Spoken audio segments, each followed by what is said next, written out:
Há algo estranho no nosso tempo. Nunca tivemos tantos meios de nos comunicar e, mesmo assim, tanta gente se sente sozinha. Nunca tivemos tanto acesso a pessoas, ideias, imagens e notícias e, ainda assim, parece que alguma coisa essencial está faltando. Estamos sempre conectados, mas nem sempre presentes.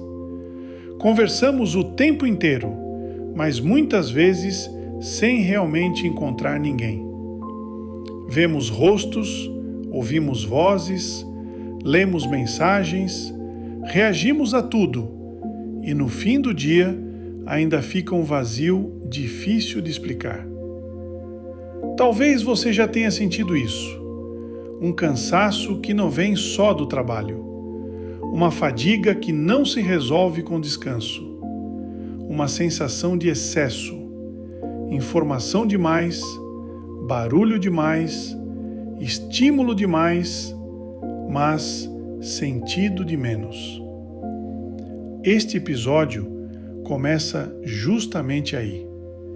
Como chegamos a um ponto em que o ser humano parece tão rodeado de conexões e, ao mesmo tempo, tão distante dos outros, de si mesmo e até de Deus? Talvez o problema não tenha começado no celular.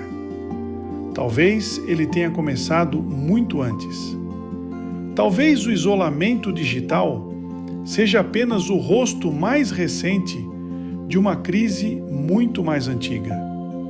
A perda de uma vida orientada por um bem comum, por uma verdade compartilhada, por uma ordem maior do que o próprio indivíduo. E se for assim, compreender o presente exige olhar para trás, exige memória, exige perguntar em que momento o homem deixou de viver como parte de uma realidade comum e começou a se entender como alguém sozinho, cercado de escolhas, desejos e telas.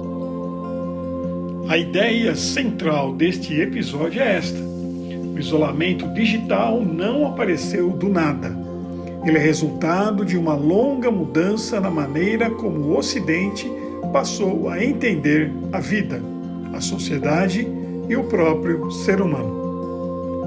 Houve um tempo em que as pessoas pensavam a existência a partir do bem comum, ou seja, acreditavam que a vida humana só encontra equilíbrio quando está ligada a algo maior do que os interesses individuais.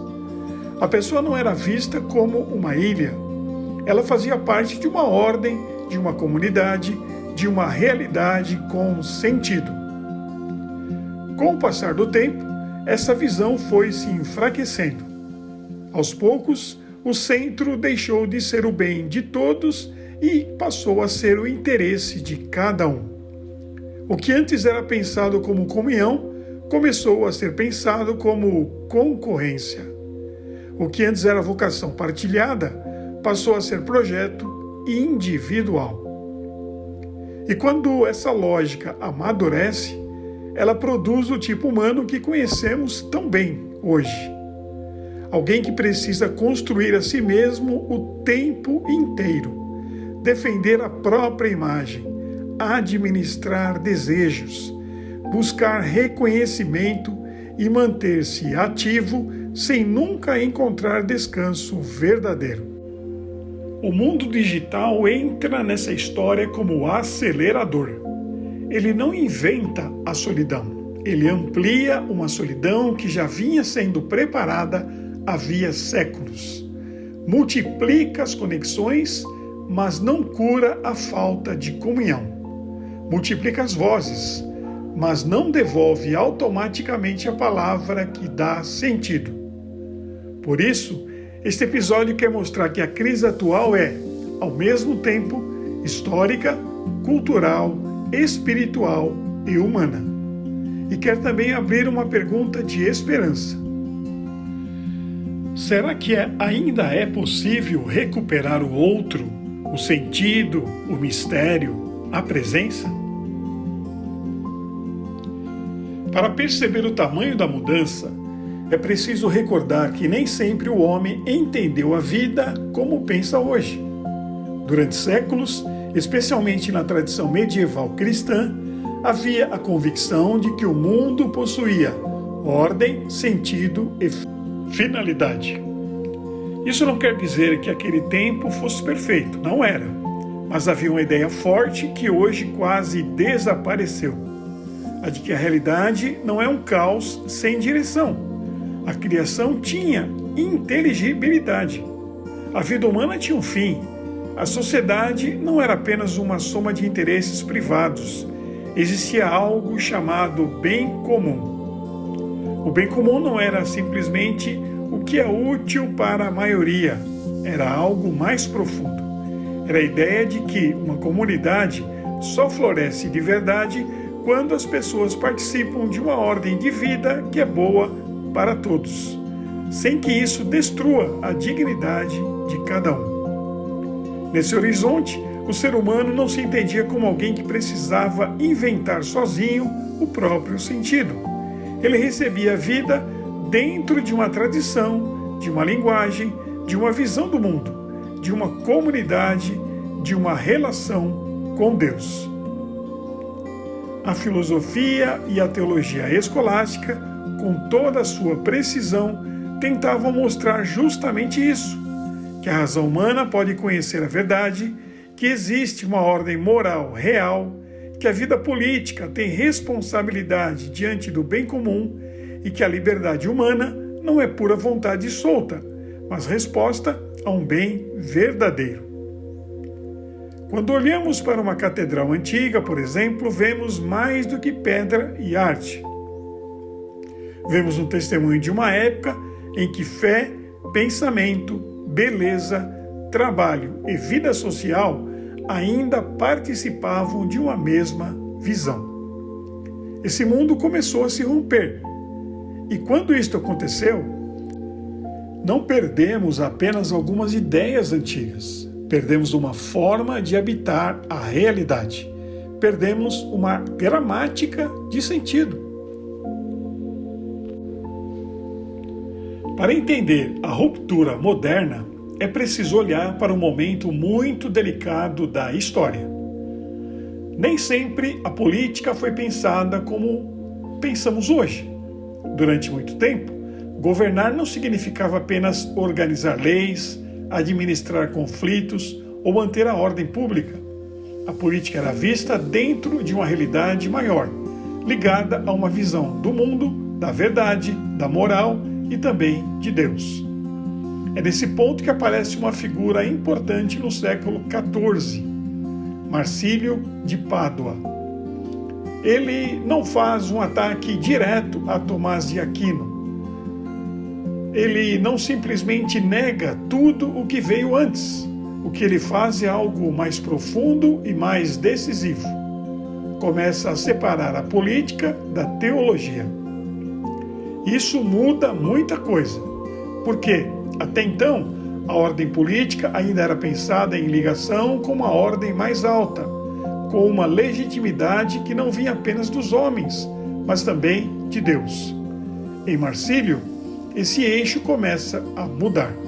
A autoridade política passa a brotar da própria comunidade humana, da vontade coletiva dos cidadãos.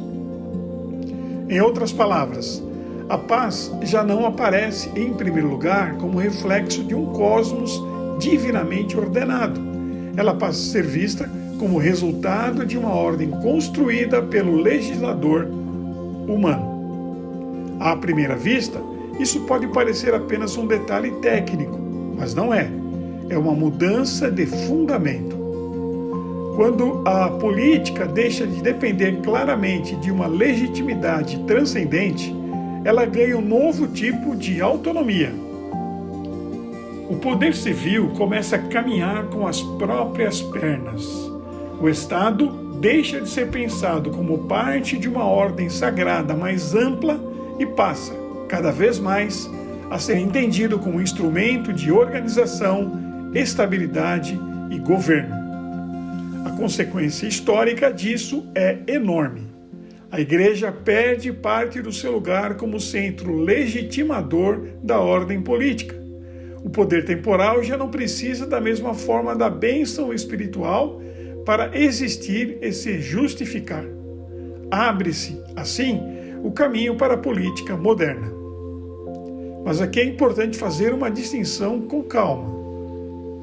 Marcílio prepara a modernidade política, mas ainda não cria o individualismo fragmentado que veremos depois.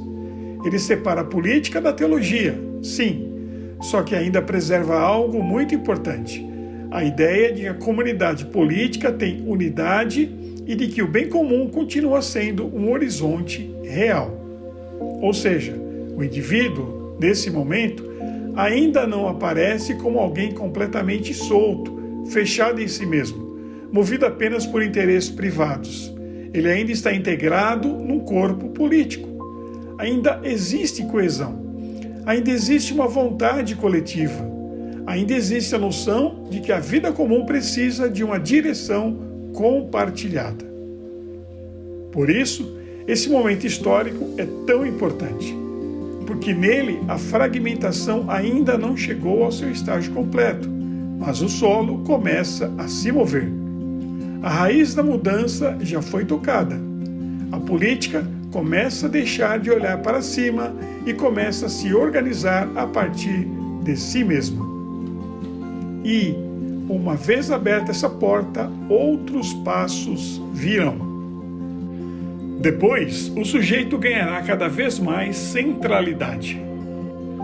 A sociedade será pensada com base em interesses concorrentes. O bem comum perderá força, e o homem, pouco a pouco, começará a se perceber não mais como parte de uma ordem recebida, mas como alguém que precisa construir sozinho a própria posição no mundo. Marcílio, portanto, não é ainda o ponto da fragmentação total. Ele é o ponto da transição. O momento em que a política começa a se tornar autônoma. O momento em que o fundamento muda de lugar. O momento em que o Estado deixa de ser visto como parte de uma ordem sagrada e começa a se transformar em instrumento humano. E é justamente por isso que ele ocupa um lugar tão decisivo nessa história. Porque antes que o homem se tornasse um indivíduo isolado diante do mundo, a política já havia começado a se separar do horizonte que antes lhe dava profundidade, medida e transcendência. Para entender como chegamos aqui, precisamos prosseguir nossa caminhada histórica, agora nos séculos XVI a XVIII. Foi ali que a Europa operou uma fratura profunda na alma do Ocidente. O pensamento moderno mudou as regras do jogo. Primeiro, René Descartes trancou o homem dentro da própria mente. Penso, logo existo. A certeza já não estava na realidade criada por Deus, mas no sujeito isolado. Depois, Thomas Hobbes transformou o pacto social. Ele disse que não nos unimos por amor ou por um bem superior, mas por medo. Para Hobbes, a sociedade é apenas um contrato de sobrevivência entre egoístas. O Estado não é mais um guia para a virtude, é só um árbitro, um guarda de trânsito tentando impedir que os homens destruam uns aos outros. Repare na inversão radical. Paramos de perguntar o que é bom para a nossa comunidade e passamos a sussurrar: como eu posso maximizar o meu ganho individual? O homem deixou de ser uma criatura em relação com Deus e com o próximo para se tornar uma ilha autônoma. Um pensador chamado Adam Smith prometeu que uma mão invisível daria um jeito de transformar todos esses egoísmos individuais em harmonia social. Mas a promessa falhou. O egoísmo não gera harmonia, ele gera fragmentação. Quando eliminamos a transcendência ética, a certeza de que existe um bem maior do que os meus apetites, nós destruímos o tecido que nos unia. O outro deixou de ser um irmão em Cristo para se tornar um concorrente. Ou pior, um mero instrumento de utilidade. Mas essa mudança não ficou só na política, nas leis ou na economia. Aos poucos, ela foi entrando dentro do próprio ser humano. Foi mudando o seu jeito de pensar, de sentir, de desejar e até de olhar para o mundo. Quando uma sociedade deixa de viver a partir de uma ordem maior, de uma verdade partilhada e de um sentido comum, isso não afeta apenas as instituições. Isso afeta também a alma. O homem começa a perder a sensação de que faz parte de algo maior do que ele mesmo. E, quando isso acontece, ele passa a viver mais fechado em si, mais sozinho, mais dependente da própria força, da própria imagem, da própria vontade. Pouco a pouco, aquilo que antes era recebido como mistério começa a ser tratado apenas como problema a resolver, coisa a controlar ou objeto a usar. O mundo vai perdendo profundidade. O outro vai deixando de ser presença viva. A realidade vai sendo reduzida àquilo que serve, funciona ou pode ser explicado rapidamente. E aqui aparece um problema muito importante. Quando o homem perde a capacidade de se abrir ao mistério, ele também vai perdendo a capacidade de se abrir verdadeiramente ao outro. O próximo deixa de ser alguém diante de quem eu me detenho, escuto, respeito e acolho. Muitas vezes, passa a ser apenas alguém que me ajuda, me atrapalha, me observa, me aprova, me critica ou me serve. Sem perceber, a pessoa vai ficando mais centrada em si mesma. E isso não a torna mais forte, torna mais frágil, porque ninguém consegue sustentar sozinho todo o peso da própria existência. É por isso que, em muitos momentos da modernidade, vemos crescer uma consciência cansada, dividida, inquieta. Uma consciência que quer liberdade, mas já não sabe bem o que fazer com ela. Que quer afirmar a própria identidade, mas não encontra um centro estável. Que quer viver intensamente, mas termina oscilando entre excesso e vazio. Aos poucos, o homem moderno vai se acostumando a viver sem profundidade. Vai trocando contemplação por agitação, presença por pressa, interioridade por reação. E, quando isso acontece, a vida começa a perder unidade. A pessoa já não consegue permanecer por muito tempo diante de uma verdade, de um silêncio, de uma dor, de uma pergunta séria. Precisa sempre de novidade, de estímulo, de movimento. Não porque encontrou a liberdade, mas porque desaprendeu a permanecer. Essa é uma das raízes mais profundas da fragmentação. O homem já não vive a vida como caminho, vive como sucessão de impulsos, tarefas, imagens e cobranças. E, quando a alma se acostuma a esse ritmo, ela vai se tornando cada vez mais dispersa e mais vulnerável. Por isso, o que chamamos hoje de crise de sentido não começou apenas agora. Ela foi sendo preparada lentamente. Foi crescendo dentro da consciência ocidental. E, antes de aparecer nas telas, nos algoritmos e na hiperconexão digital, ela já havia aparecido dentro do coração humano. O mundo digital, depois, vai apenas ampliar esse processo. Mas a ferida já estava aberta. A dificuldade de viver em comunhão, de reconhecer o outro como mistério, de suportar o silêncio e de encontrar uma unidade interior que não dependa apenas da própria vontade. Chegamos então ao presente. E o que vemos? Uma sociedade hiperconectada, hiperestimulada, hipercomunicativa. E ao mesmo tempo, profundamente cansada. Hoje falamos com muitas pessoas, mas escutamos pouco. Recebemos muitas informações, mas compreendemos pouco.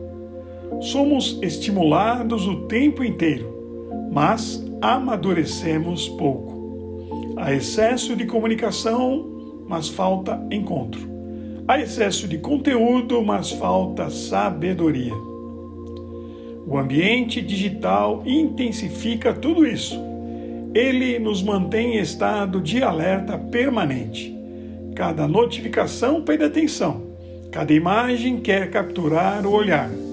Cada plataforma disputa tempo, energia, afeto e presença. E quando a alma vive nesse estado de solicitação contínua, ela vai se esgotando. Não apenas mentalmente, mas espiritualmente. A pessoa pode começar a sentir que já não consegue permanecer em silêncio, que não tolera o tédio, que precisa de estímulo constante para não se confrontar com o próprio vazio. É aqui que a ideia da sociedade paliativa de Byung-Chul Han constitui um diagnóstico filosófico radical sobre a condição contemporânea ocidental, pois ajuda a nomear o problema. Vivemos num mundo que tenta amortecer toda dor, evitar toda negatividade, preencher todo vazio, distrair toda angústia. Só que uma vida sem profundidade não se torna mais leve, torna-se mais frágil.